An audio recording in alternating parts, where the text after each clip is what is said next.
Olá, pessoal. Boa tarde a todos. Eu sou a Fernanda Rodrigues, aqui do marketing da Danfoss, e gostaria de dar as boas-vindas ao webinar Transmissores de Pressão com o tecnólogo Gustavo Bento.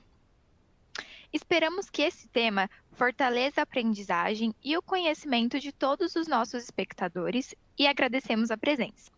Antes de iniciarmos, vamos compartilhar algumas informações úteis para incrementar a sua experiência. A visualização que verão a seguir pode estar situadas em posições diferentes na sua tela, mas compartilharemos a função de cada uma. No lado esquerdo superior, você verá as webcams dos apresentadores. Logo embaixo está disponível o campo para você enviar as suas perguntas. E em seguida, temos informações adicionais sobre o tema e, em alguns casos, possuímos links para download de materiais. Centralizando, você verá a apresentação, onde poderá deslizar aumentando ou reduzindo este campo. E à direita estão disponíveis as informações do nosso palestrante. Você poderá entrar em contato com eles por e-mail que está disponível. Já na parte inferior da nossa tela, você poderá personalizar a sua experiência. E também estão disponíveis os tópicos de reação, a pesquisa de satisfação e o certificado. Agora eu darei 2 avisos gerais. Um sobre a pesquisa de satisfação, que pedimos que ao finalizar o nosso webinar, respondam e ela estará visível em sua tela. A sua opinião é muito importante para nós. E também não se esqueçam de fazer o download do seu certificado de participação ao finalizar este webinar. Agora passo a palavra ao Gustavo para que possa seguir com a apresentação.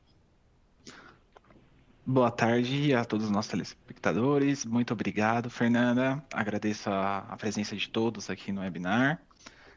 Hoje vamos trazer um tema aqui para vocês que é transmissores de pressão, né? Fazem parte do nosso grupo Danfoss Sensing Solutions, que é parte da Danfoss como um todo.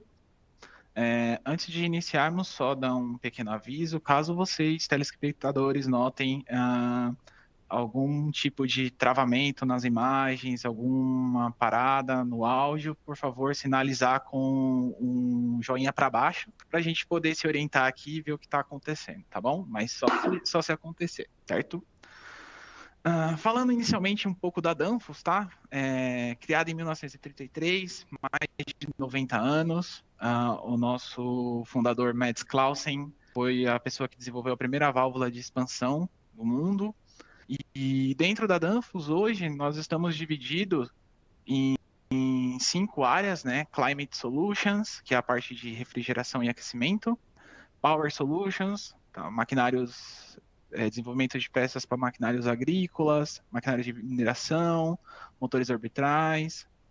A divisão de Sensing Solutions, que é a parte de sensoriamento, tá? Sensores de temperatura, pressão, posição, movimento, que a gente vai, inclusive, falar de um desses produtos hoje.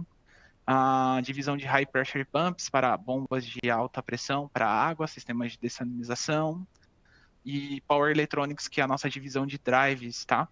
Nossa sede fica na Dinamarca, em Nordborg, e temos presença em mais de 100 países. Falando um pouquinho da Danfoss do Brasil, tá? Hoje nós praticamos vendas em todos os estados do Brasil. Temos 4 fábricas hoje, uma em Osasco, que é a nossa fábrica de unidades condensadoras, Guaratinguetá e Rio Grande do Sul, na parte de Power Solutions, e Carapicuíba, a parte de drives, tá? Hoje contamos com mais de 300 funcionários e estamos presentes no Brasil desde 1968. E falando ainda da Danfoss, né, nós percorremos um longo caminho, né, para um crescimento como uma empresa global, para atender às demandas mundiais, né. Então, hoje nós temos valores muito importantes para nós, como uma empresa multinacional, né, que é 89% de redução de afastamentos em acidentes, a nossa redução de consumo de energia, consumo de água e liberação de CO2, né, em termos de, quando falamos de descarbonização, né, nós temos percorrido um longo caminho e colhendo frutos em termos desses processos, justamente para criar um processo mais limpo para o meio ambiente durante toda a produção de nossos produtos. E isso não é diferente na divisão que a gente está falando, né, de a tecnologia de sensores da Danfoss, ela tem muito disso, né? A gente começou lá em 1969 com sensores de temperatura BT100, né? Fomos evoluindo, depois tivemos os primeiros transmissores de pressão ali em 1987, 1994 foi o lançamento da nossa linha MBS, que é muito conhecida no mercado. Depois introduzimos tecnologia de filme fino, sensores para exaustão de gás. Em 2019 nós tivemos os nossos transmissores de posição, sensores de posição.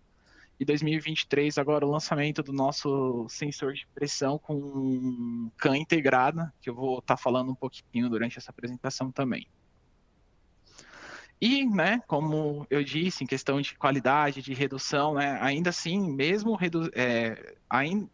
com a redução do nosso consumo energético, do nosso processo de descarbonização, nossos produtos ainda continuam sendo embasados dentro de um rigoroso processo de qualidade e criação. E isso não é diferente para nenhuma área da empresa, né? E principalmente Sensing Solution procura sempre desenvolver seus produtos no mais alto padrão possível de qualidade para atender o nosso consumidor da melhor maneira possível. E iniciando, né, falando um pouco sobre os nossos transmissores de pressão, o que é, né, um sensor, né? Um sensor, ele é tudo aquilo que transforma uma propriedade física, né, seja ela pressão, fluxo, temperatura, numa escala elétrica que eu possa mensurar, medir e informar algo, né? No caso, muito usado ali para fazer essa parte de comunicação, né? Eu leio uma grandeza física num campo e transformá-la num sinal que o meu CLP possa entender, né? Essa eu acho que é a prática mais comum. E aí os transmissores de pressão em específico, eles convertem, né, uma pressão do sistema em um sinal elétrico que eu possa usar como referência para algum tipo de processo. As, os, as tecnologias mais comuns aplicadas hoje, né, são as piezoresistivas, a filme fino, a filme espesso cerâmico e o filme fino piezo-resistivo, tá? Dentro das características de produção dos produtos da Danfoss, né, dos transmissores Danfoss, a gente tem um produto com uma operação estável, uma longa vida útil, tá? São produtos que hoje a gente tem uma tecnologia à prova de choque, tá? Desenvolvimento de aplicação dedicada em precisão e confiabilidade, tá? Então, a gente entende que os nossos produtos, né, um ponto que tá dentro da nossa qualidade é a gente estudar a nossa necessidade do mercado e principalmente o que os nossos clientes necessitam para desenvolver um produto para o mercado dentro do que eles precisam e dentro do que eles necessitam, né? Para a aplicação deles. Muitos desenvolvimentos nascem dessa necessidade de um cliente específico e a gente atende e outros clientes acabam se beneficiando, certo? A gente hoje trabalha com uma ampla gama de sinais, tá? E temos diversas aprovações específicas para o mercado necessário do cliente, seja para o mercado hidráulico, para o mercado automotivo, para o mercado petrolífero, a gente tem os produtos com aprovações para atuar nessas áreas. E falando da construção dos transmissores de pressão, né, eles são divididos hoje em três partes: a eletrônica, o elemento de detecção e o invólucro, tá? E como ele age, né? Então, o meu elemento de detecção, né, o meu diafragma de detecção, ele identifica essa pressão e com a eletrônica ele vai converter isso num sinal de saída. Esse sinal de saída a gente vai ver mais para frente, que a gente pode ter três tipos de sinais, né? E aí vai depender ali da minha eletrônica que vai ler, mas ele vai servir como esse intermediador, né? Ele vai receber o sinal de pressão e do outro lado eu vou ter um sinal, uma grandeza elétrica mensurável.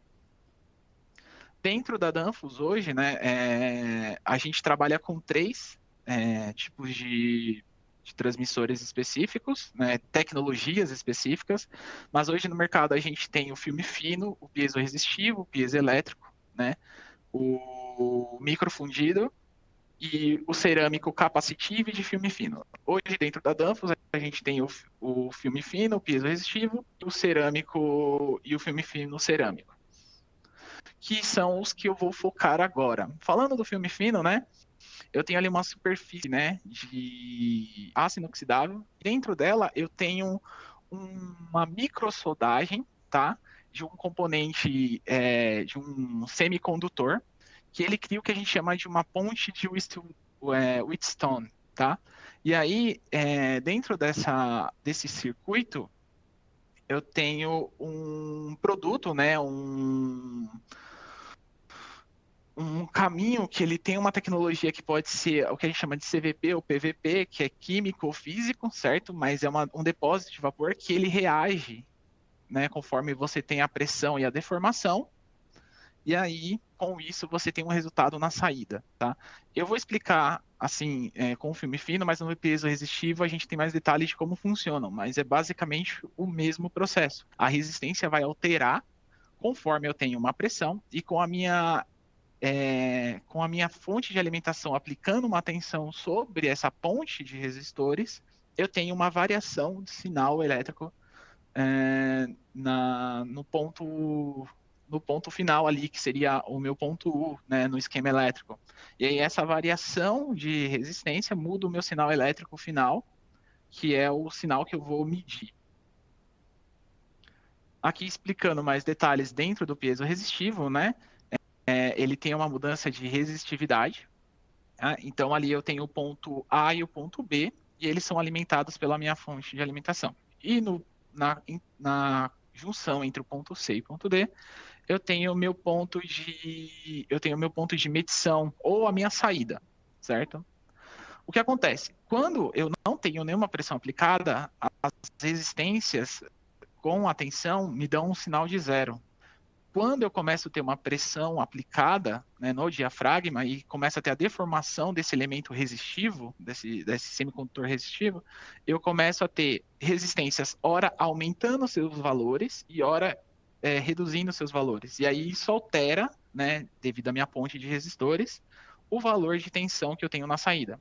Esse valor vai me dar ali no final ou um sinal de corrente ou um sinal de tensão. E aí, isso é com base na alteração das resistências. Eu falo do piezo resistivo, do filme fino, né? Mas, por exemplo, se fosse um transmissor piezoelétrico, né? Eu tenho um depósito de resistência junto com um grupo de elétrons, tá? E aí ele também, conforme tem a deformação, ele muda o valor de tensão na saída. O filme fino cerâmico, ele usa da mesma tecnologia do filme fino comum, tá? A única diferença é o tipo de aplicação, né? Por ele ser uma base cerâmica e não uma base de aço inoxidável, ele consegue ter uma propriedade para maiores pressões e principalmente, né, uma compensação de temperatura maior. Tá? Se eu voltar aqui um pouquinho, eu tenho dentro dessa faixa, né, eu tenho esses três elementos aqui. Deixa eu pegar um ponto. Eu tenho estes quatro elementos, certo? Eles são a minha medição de pressão. E aqui eu tenho a minha compensação de temperatura. Se eu precisasse medir a temperatura, seria por este microcircuito, tá? Mas eu meço a pressão nesses quatro elementos que eu marquei aqui, tá? É que aqui no meio são dois elementos lado a lado. E aquela base que vocês viram é uma base de aço inoxidável, aqui é uma base cerâmica. E aí ele aumenta a minha propriedade de resistência à temperatura para que eu possa ter, assim, um transmissor que seja aplicável em ambientes mais quentes, né? Então, minha ampla faixa de temperatura operacional, que vai de menos 40 até 135 graus, tá? E eu tenho uma resistência de pressão maior, que vai de 0 a 750 PSI, ou algumas versões de 0 a 300 PSI, certo? Agora, falando do microfundido, é o mesmo processo do piezo resistivo, tá? Porém, ele tem a parte da eletrônica fundida dentro do sistema, e aí ele tem até uma proteção, né? Eu posso ir de menos 40 até mais 125, então ele tem um ganho de temperatura também, de faixa de temperatura estendida. Eu tenho proteção contra a polaridade reversa. Mais para frente a gente vai ver um pouquinho o que a polaridade reversa pode causar, tá? E precisão, tanto o cerâmico quanto o microfundido, eu tenho uma faixa de erro menor ali da medição, né? Aqui 1% de banda de erro total. E qual que é a minha melhor aplicação? Né? qual transmissor de pressão eu devo aplicar, né? Qual é melhor eu aplicar? Vai depender do que você quer medir, né? Seja o produto que você quer medir, ou até mesmo certificação ou área, né? Então, por exemplo, piesos resistivos, eles são amplamente utilizados para campos que têm uma alta sensibilidade e precisão automotiva, dispositivos médicos e aplicações industriais. Mas o filme fino, eles são, né, também possuem uma alta precisão e uma alta estabilidade, tá? E uma zona de erro menor, tá? Eles não são tão suscetíveis a choques, tá? E são mais duráveis. Então, por exemplo, eles são mais aplicados em indústrias como a aeroespacial, a automotiva e a automação industrial. E o filme fino cerâmico, como eu disse, ele tem uma área de temperatura, né, uma faixa de temperatura operacional maior, tá? E isso nos dá mais propriedade para algumas outras áreas de trabalho, né? Então, comumente usado em processos químicos, né? Tratamento de água, indústria de alimentos e bebidas, tá? Devido à sua robustez, à sua vida longa, ao seu prazo de vida estendido e até mesmo a sua maior resistência a ambientes agressivos, tá? E quais são os sinais de saída mais comuns dos transmissores, né? Eu falei agora até o momento em que ele converte a pressão através de uma ponte de resistores num sinal de saída. Tá, Gustavo, mas qual sinal de saída é esse? Os três sinais mais comuns que nós temos são sinais de corrente, de tensão e um sinal chamado ratiométrico. A Danfoss fornece os três tipos de sinais. O primeiro é um sinal de 4 a 20 mA, que eu acho que é o mais simples de todos, tá? Você tem uma escala de pressão. Essa escala de pressão, esse meu transmissor, ele vai variar de 0 a 10 bar. Então, a minha faixa de temperatura, a minha faixa de corrente é de 4 a 20 mA. Se a minha pressão é 0, é 4 mA. Se a minha pressão máxima é 20, o meu sinal medido é 20 mA. Então, é basicamente uma exponencial, certo? E não há nenhum tipo de mudança. Quando eu tenho sinais de saída, hoje a Danfoss trabalha com 0 a 5 volts e 0 a 10 volts, tá? E também segue o mesmo caminho, de 0 a 10 ou de 0 a 5, dependendo da faixa de pressão que eu tenho, né? Então, se meu transmissor é de 0 a 500 bar, 0 vai ser 0 volts, 500 vai ser 10 volts, vai ser 5 volts, vai ser 4 a 20, vai ser 20 miliamperes se fosse um de corrente. E na indústria da refrigeração, a gente costuma aplicar bastante, por exemplo, um sinal de saída chamado ratiométrico. Eu não sei se todos conhecem o sinal de ratiométrico. Quem conhece aí pode dar um joinha para a gente saber. Quem não conhece, manda algum outro emoji para a gente ver. Mas o que acontece? O sinal ratiométrico, ele é um sinal proporcional,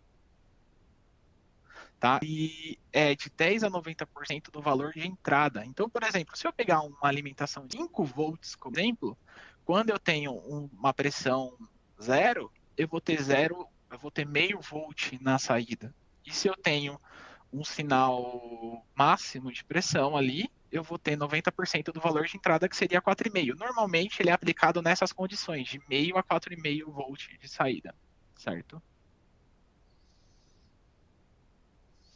Referenciais de pressão para medição, né? Então, falando dos tipos de transmissores de pressão, isso é um ponto que muitas vezes gera dúvida, né? Mas eu tenho transmissores que medem pressão absoluta, manométrica, e o que a gente chama de manométrica relativa, tá?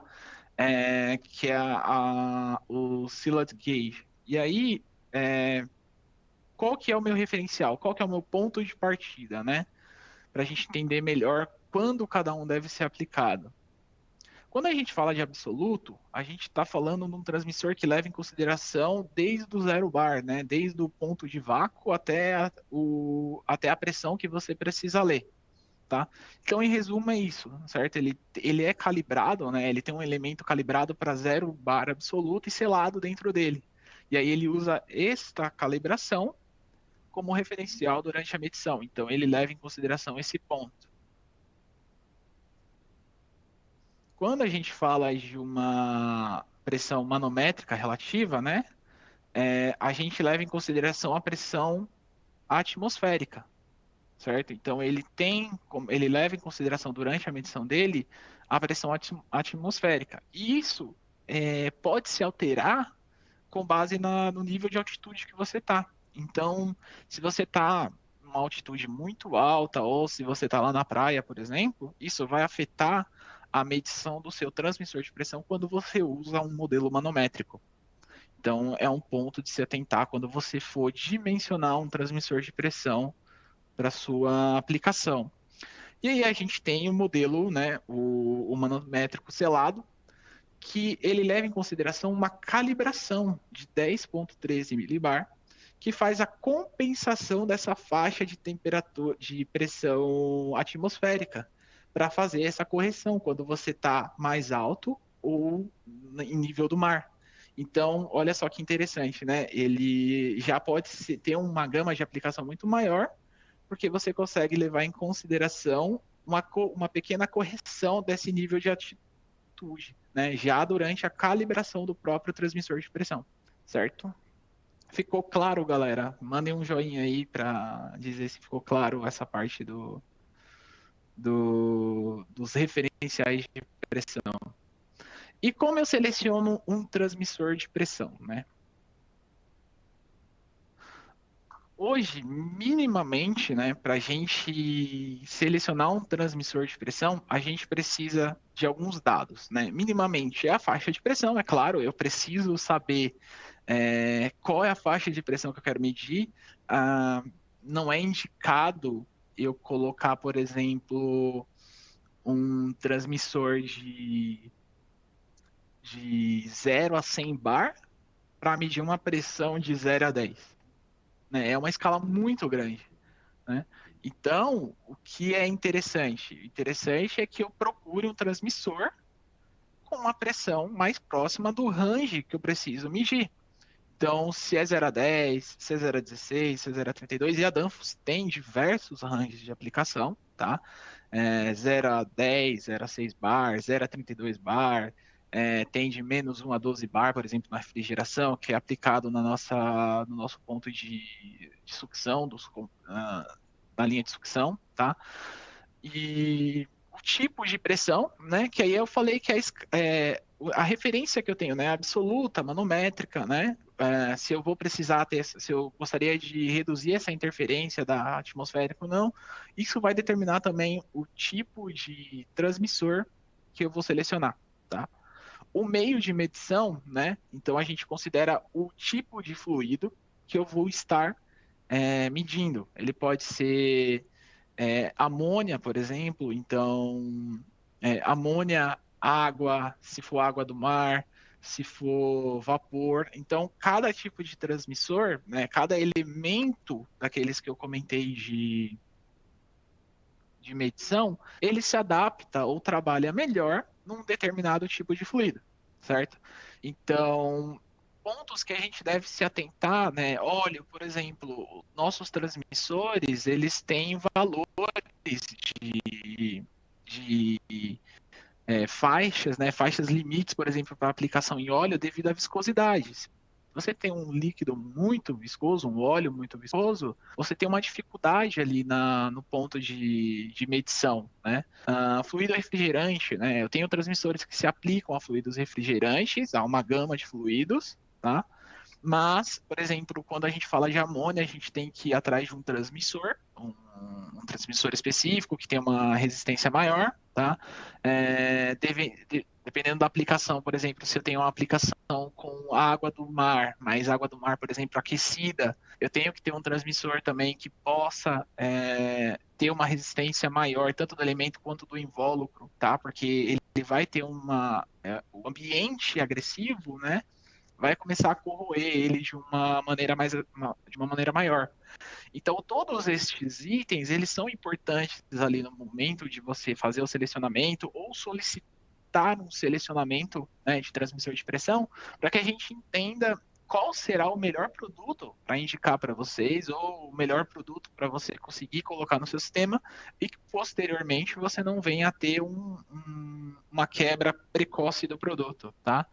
Temperaturas de operação, né? Então, como eu falei, por exemplo, se eu tenho uma temperatura muito alta, eu não vou aplicar um filme fino ou um peso resistivo. Eu posso aplicar um que seja filme fino cerâmico, tá? Para mim poder ter uma faixa de temperatura compensada maior e conseguir ter uma vida útil desse produto maior.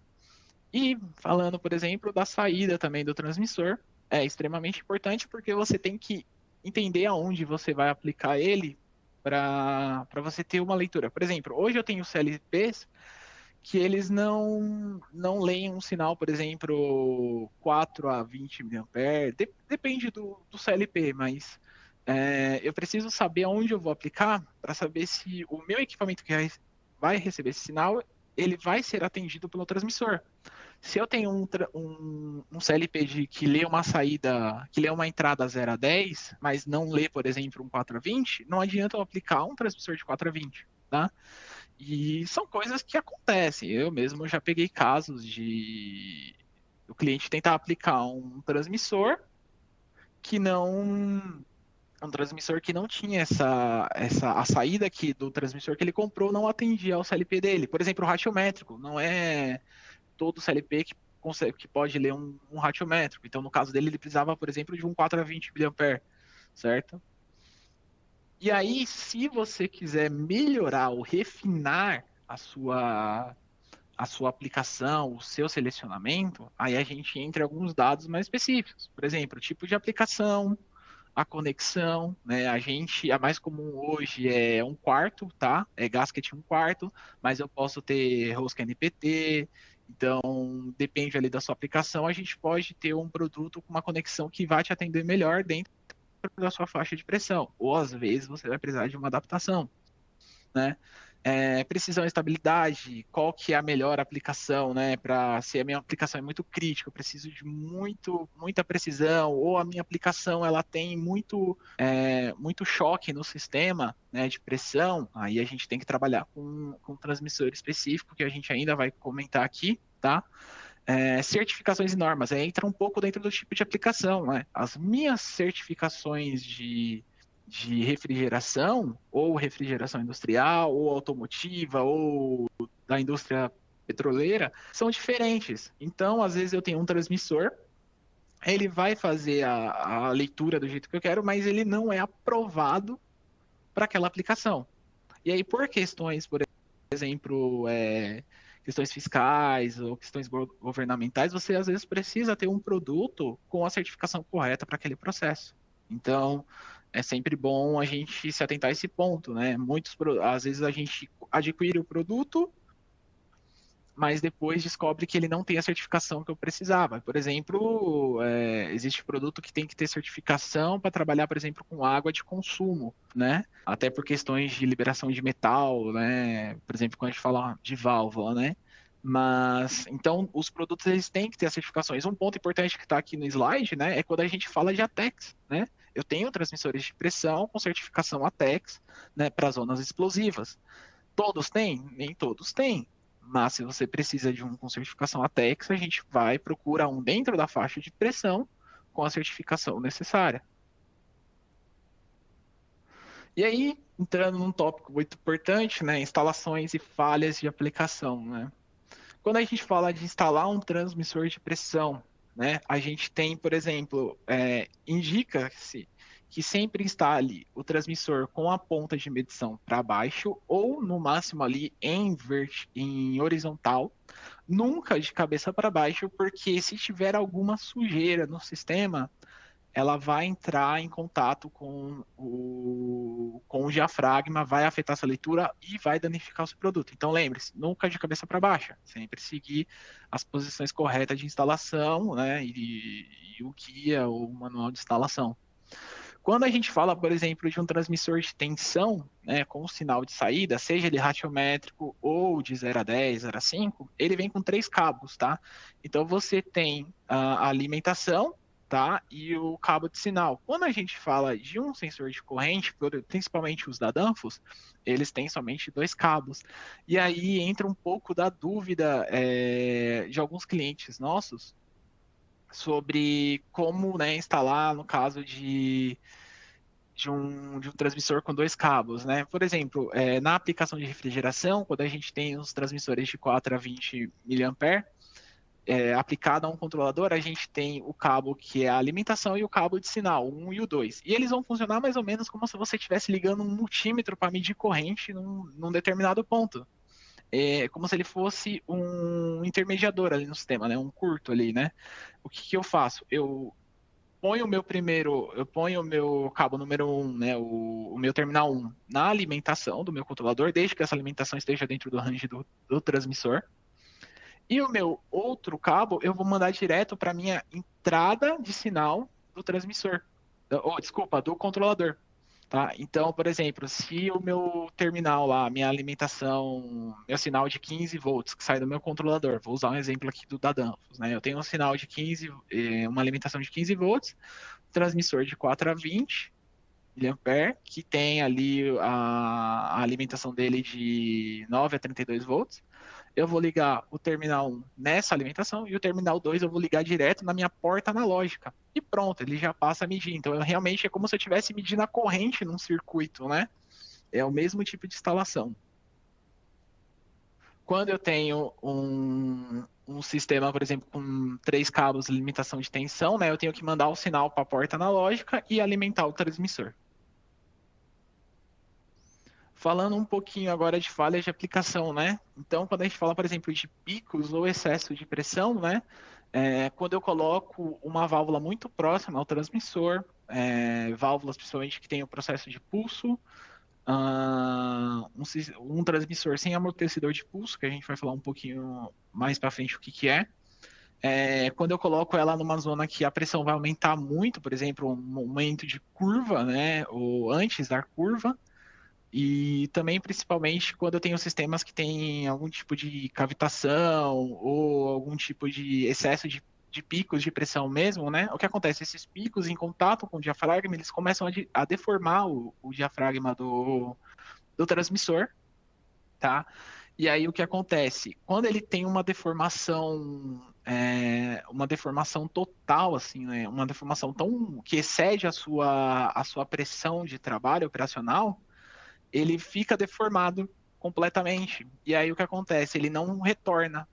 E aí, com isso, ele perde a referência, né, de pressão dele e ele vai começar a medir o valor errado. Tá? Outro ponto muito comum é se fazer, por exemplo, vácuo com o transmissor plugado no sistema. Quando você faz vácuo com o transmissor plugado, em alguns casos pode ser que o diafragma, se não for, é claro, um transmissor que possa medir pelo menos até menos 1 bar, por exemplo, ele vai se deformar ao contrário, e aí também você vai perder o referencial de pressão, e aí nesse caso não tem muito o que se possa fazer. Ele se deforma completamente e você perde o referencial, né? Você perde a calibração do produto e o sinal que ele vai mandar na saída sempre vai ser incorreto. Outro ponto também é casos de sobretensão, né? É uma alimentação errada, o transmissor, ele, por exemplo, que nem de 9 a 32 volts, você alimenta ele com uma tensão maior, você vai queimar a parte eletrônica dele. Ou, por exemplo, uma queda de raio, ou até mesmo uma ligação de polaridade incorreta, você vai queimar ali o seu transmissor. A menos, é claro, que ele seja aquelas versões que eu comentei que tem a proteção contra a inversão de polarização, tá? Mas aí, como vocês podem ver na foto, né, você tem uma total queima da parte eletrônica, e aí normalmente esses transmissores de pressão eles começam a marcar zero, tá? Então você está aplicando uma pressão ali, eu estou aplicando 10 bar, ele deveria ler até 20 bar. Só que não sai nada no sinal de saída. Estou com ele ligado no controlador, eu estou medindo alguma coisa nele e realmente tem zero. Aí é sinal de que provavelmente a parte da eletrônica do seu transmissor queimou, né? Nesses casos anteriores aqui, quando eu tenho essa deformação, é muito comum acontecer o quê? É muito comum você colocar lá, vou fazer um teste, né? 5 bar. Aí quando eu olho no meu sinal de saída, a pressão tá tipo 4 bar, 3 bar, sendo que eu tô com 5. Aí eu aumento para 10, ele sobe ali no máximo 6 bar. Quer dizer que o meu referencial já está errado. Então na maioria das vezes é 90%, 95% de certeza que houve a deformação do diafragma de medição do produto. E outra falha de aplicação comum também é a penetração de líquido, né? Então é quando eu posso ter aqui em dois casos, tá? Eu posso não ter eu posso ter uma vedação incorreta ali da parte da conexão elétrica. E aí se ele está exposto em ambientes abertos, né? Você vai ter esse tipo de. A água vai entrar em contato ali com a parte eletrônica, com a parte elétrica dele, vai começar a ter corrosão, vai começar a ter falha, curto. Ou outro caso é quando você tem, por exemplo, um excesso de pressão ou até uma sobrepressão tão alta que você destrói o diafragma e a parte o óleo, o fluido que você está medindo, né, que você está medindo a pressão, ele vai passar para a parte eletrônica e subir. Eu já cheguei a pegar casos de pressos de transmissores, né, que você tem a ponta do transmissor e aqui a parte da eletrônica, e aí quando você vira, aonde deveria ser a parte da conexão elétrica, começa a sair óleo pela parte elétrica. Por quê? Porque ele deformou, ele entrou em ruptura toda a parte interna, né? E aí o líquido migrou da parte de conexão para a parte elétrica. É um caso comum, mas aí a gente fala de transmissores de pressão que estão trabalhando ali com pressões muito altas e por algum motivo o sistema deu um pico de pressão além do necessário, né?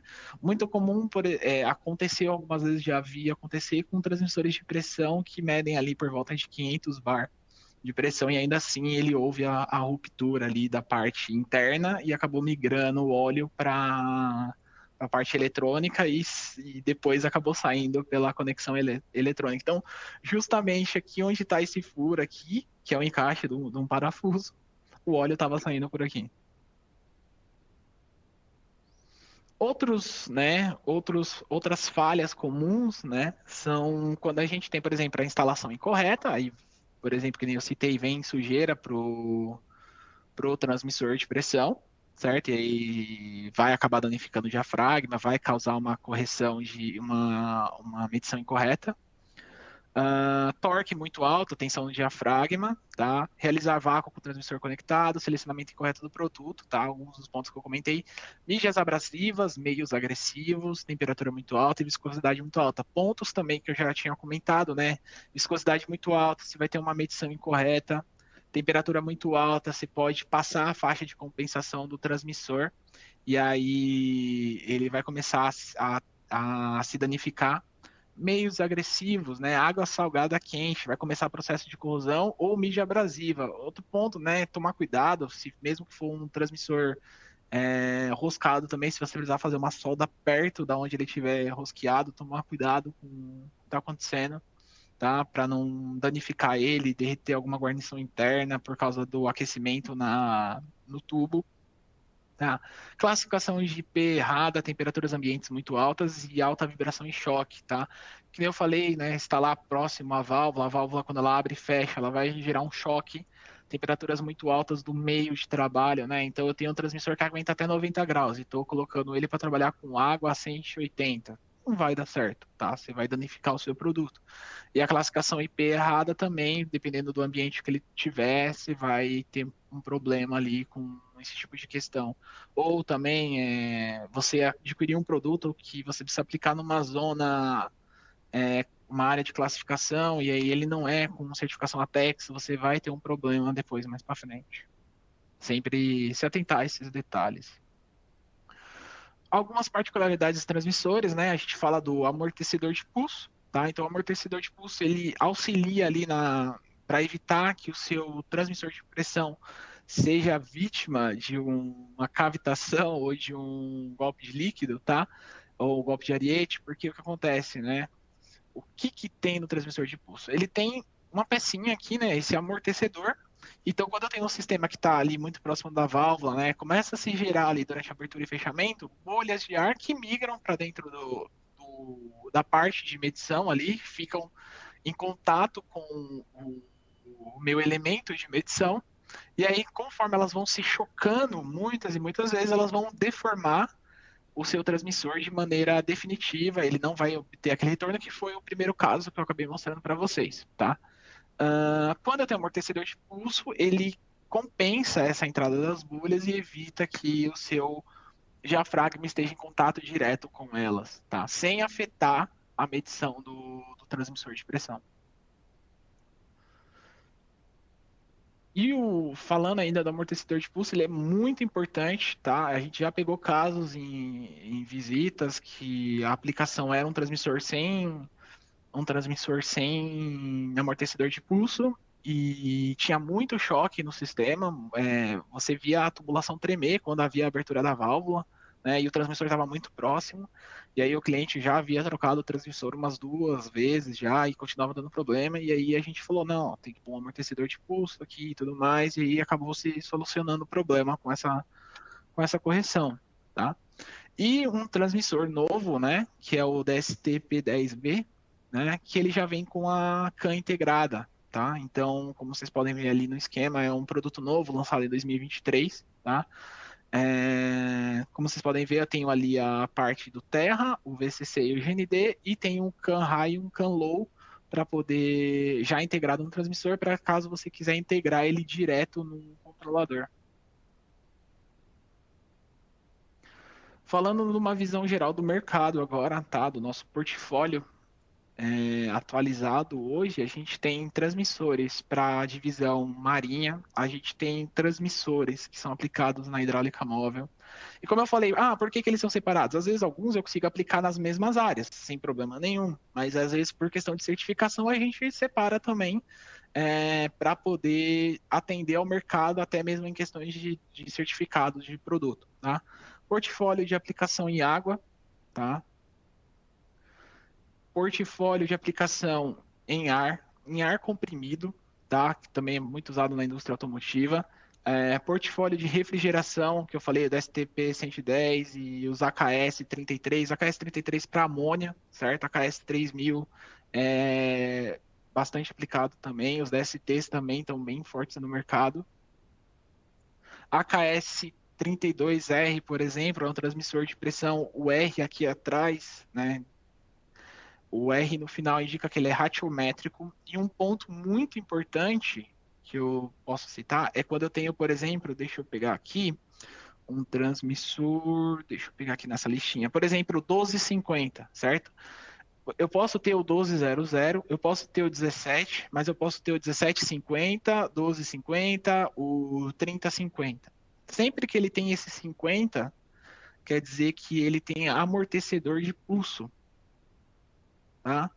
O meio de você saber se o nosso transmissor tem amortecedor de pulso. Então, por exemplo, o AKS 2050, certo? Os que eu mostrei ali, por exemplo, 1750, se você for puxar a informação técnica do produto, ele possui amortecedor de pulso, tá? E aí, eu acho que dessa parte de sensores era um pouco que eu tinha para trazer para vocês hoje, tá? Falando focado ali na parte de como funciona, como você selecionar, né? E aqueles pontos ali se atentar para não danificar o seu produto, né?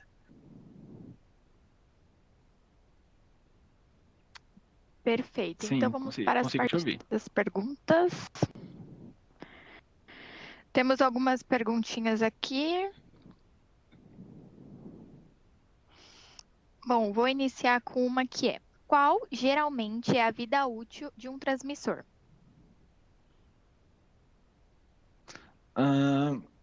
Qual a vida útil? Depende muito da aplicação, tá? Como eu disse, se você tem algumas aplicações que são ambientes mais agressivos, tá? Você vai diminuir a vida útil do seu produto, principalmente se ele não for o modelo de aplicação correta. Por exemplo, se eu tenho um ambiente com alta temperatura, eu estou aplicando um filme fino normal e não um filme fino cerâmico, você vai diminuir a vida útil. Ele vai ter um tempo de duração, mas diminui. Eu gosto de falar que vida útil é muito da aplicação do produto mesmo, tá? Mas a gente já chegou a pegar transmissores com bastante tempo de vida útil, já sendo aplicados em instalações aí com 10 anos sem ter algum problema. Mas é claro que a gente também já pegou alguns transmissores que não duraram um ano. E aí, quando a gente vai ver, a aplicação estava incorreta. Perfeito. A próxima pergunta é: como saber se o transmissor está com problema na leitura ou se estou com interferência no meu CLP? Uma boa pergunta, vamos lá. Primeiro, né, ter uma referência boa do CLP de como você vai fazer essa medição. O ideal seria você testar esse transmissor numa bancada antes ou em algum ponto que você tenha a referência dessa pressão. Então, por exemplo, você pode testar ele junto com o manômetro ali e referenciar. A Danfoss também tem um dispositivo muito legal, que ele é um visorzinho, um displayzinho que você encaixa na conexão elétrica do transmissor de pressão, tá? E você consegue medir a pressão. Então, você pode medir a pressão do sistema com esse visor e depois testar no seu transmissor e ver no seu CLP, desculpa, e ver se está dando uma diferença, certo? 4 a 20 mA é um pouco difícil de medir, mas você também pode tentar medir o sinal de saída do transmissor de pressão, tá? E, por exemplo, se ele for por tensão e fazer, como ele é exponencial, no caso de um 0 a 10 volts, ele é exponencial, você consegue ter uma referência.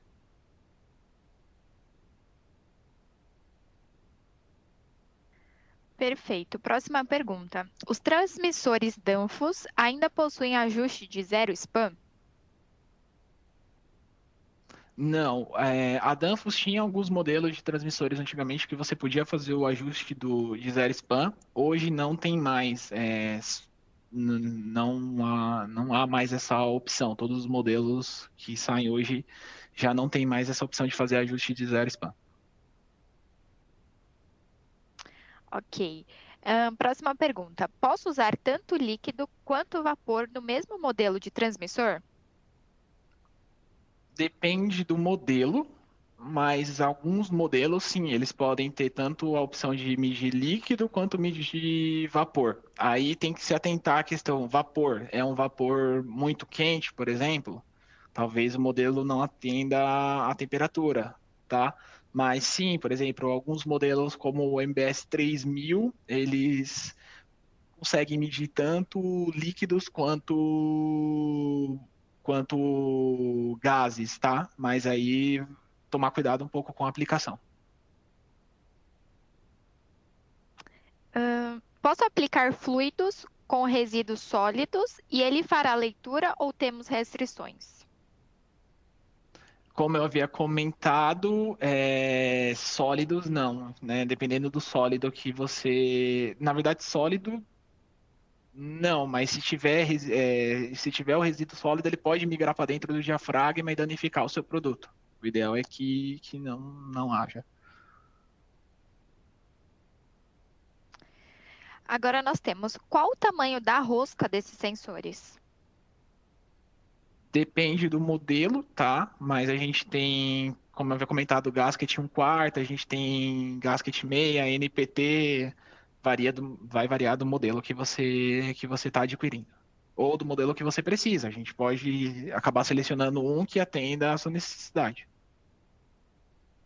Perfeito. Agora a última pergunta. Fluidos viscosos podem ser aplicados?